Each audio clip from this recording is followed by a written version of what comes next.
Salut tout le monde, très urgent et très incroyable.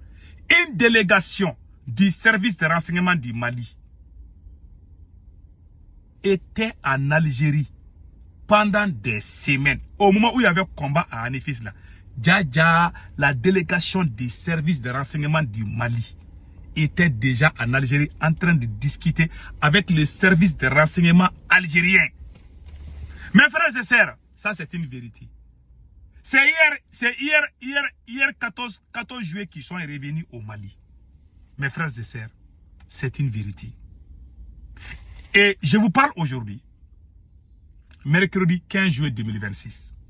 Une délégation du service de renseignement du Mali était en Algérie avec le renseignement algérien en train de travailler.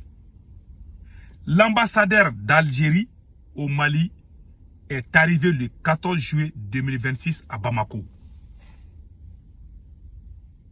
Ils sont allés en Algérie pour parler. Les négociations là, c'est le Mali même qui allait supplier l'Algérie. Parce que la Russie a menacé même de quitter au Mali. Si Assimi Goïta ne fait pas, parce que la Russie a déjà fait son choix. Vous n'êtes pas avec l'Algérie, nous les Russes, on n'est pas avec vous. Le premier client de la Russie dans le monde entier, c'est l'Algérie. Vous, les militaires propagandistes qui êtes vous venez d'arriver. Vous pensez que tout le monde est comme vous là. Moi, j'ai dit, depuis que j'étais avec Assimi Goïta, depuis que je soutenais Assimi Goïta, j'ai dit, l'Algérie là, la Russie préfère l'Algérie que n'importe quelle nation sur cette planète. Le premier client de la Russie, c'est l'Algérie. Dans le monde entier. Vous ne pouvez pas faire bagarre avec eux. Même quand l'Algérie a abattu notre drone là, la Russie n'a pas condamné. Si vous vous rappelez bien. Donc, si vous voulez faire la guerre avec l'Algérie là, la Russie ne va pas vous aider. Ça c'est clair. Donc, la délégation du service de renseignement, vous avez traité l'Algérie de terreau. Vous avez condamné. Et puis, il y a eu une négociation. Attendez. Il y a eu une négociation concernant le retour de Imam Dicko aussi. Hey, j'ai appris ça. Mais je suis en train de faire des enquêtes là-dessus. Il paraît que ils ont négocié le retour de Imam Dicko. La délégation algérienne. Et les Algériens ont dit que Imam Dicko doit revenir au Mali. Assimi Goïta dit à une seule condition. Si Imam Dicko revient au Mali, il ne doit plus parler. Le pays là, c'est pour ton grand-père ou quoi? Ouais, voilà le pouvoir militaire. Que si Imam Dicko revient au Mali, qu'il ne doit plus parler. Vous avez dit à tout le monde que l'Algérie, vous êtes parti aux Nations Unies. Vous avez dit que l'Algérie est un État terreau. Que tous les terreaux du monde sont en Algérie. Vous avez insulté l'Algérie.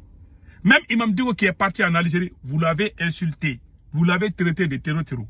Maintenant, une délégation du service de renseignement du Mali a passé des semaines à Alger en train de discuter avec le renseignement algérien. Pour mourir. J'ai dit, le seul animal, le seul être qui quand il vomit, il mange là, c'est le chien. Je jure, même chien vaut mieux que Assimi Goïta. Je suis désolé, mais c'est la vérité.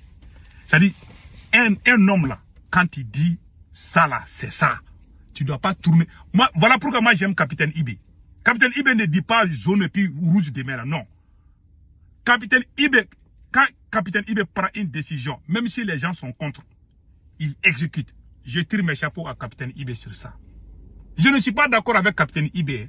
Je ne suis pas contre lui aussi. Mais un homme est un homme. Assimi Goïta est comme une femme. Il roule comme ça là. Comme, ouais, les ventilateurs roulent là. Lui-même, il est plus rapide que les ventilateurs. Vous avez insulté, vous avez traité l'Algérie de tous les noms d'Israël. Maintenant, le renseignement malien était en Algérie. Tous les chefs de renseignement du Mali étaient en Algérie. C'était ça. Mes frères et sœurs, ils sont allés là-bas. Ils ont fait des séjours en Algérie. Voilà pourquoi moi je n'aime pas ces gens. Bon, Abdoul Niang est sorti traiter l'Algérie de tout. Que l'Algérie veut faire un coup d'État, installer, et je ne sais pas, Imam Dicko comme président. J'ai vu cette vidéo des journalistes Abdoul Niang. Assimi Goïta va faire la paix avec Alassane Ouattara ici. Les jours qu'Assimi Goïta n'est plus président, vous là, vous qui avez ouvert vos grandes gueules là, vous ne pouvez plus aller en Côte d'Ivoire. Vous avez insulté tous les Ivoiriens. Même si Alassane Ouattara n'est pas là, celui qui va venir ne va pas vous accueillir. Je ne crois pas. Vous avez insulté la Côte d'Ivoire. Les Ivoiriens ne vous aiment plus. Moi, je vous ai dit, il faut limiter quand vous dites. Moi-même, j'ai critiqué Alassane Ouattara, mais je ne suis pas allé au-delà. Je me suis limité. Mais vous avez parlé jusqu'à ce que vous avez dépassé. Aujourd'hui, Assimi Goïta est en train de faire la paix avec tous les gens que avec les gens que Assimi Goïta vous a utilisé pour insulter là. Ces mêmes pays-là et Assimi Goïta sont en train de se donner la main. Mais vous ne pouvez plus aller dans ces pays. Les Boubou Mabel, les gros menteurs, les journalistes farfelus, Abdou Niang, vous avez passé tout votre temps. Parce que vous êtes des gens, quand on vous paye et puis on vous dit de faire du n'importe quoi, vous le faites. Voilà pourquoi nous, on ne s'est jamais entendu. Nous, les gens du M5, là, on ne s'est jamais entendu avec Assimi Goïta. Il n'aime que ces genres de conneries. Nous ne sommes pas dans ça. Voilà la différence entre nous.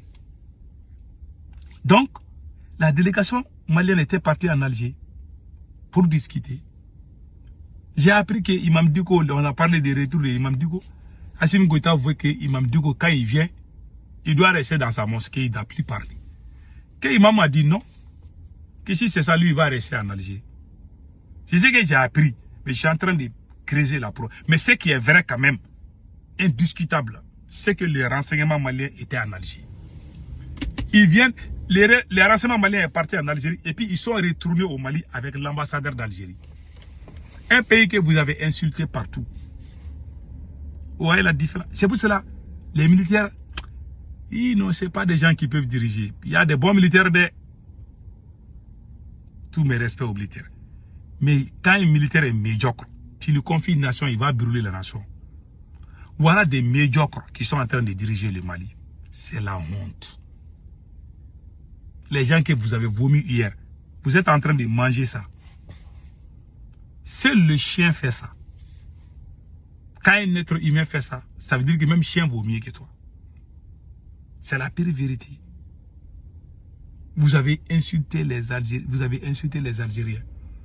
Aujourd'hui, c'est vous qui courez derrière l'Algérie. Voilà les conséquences.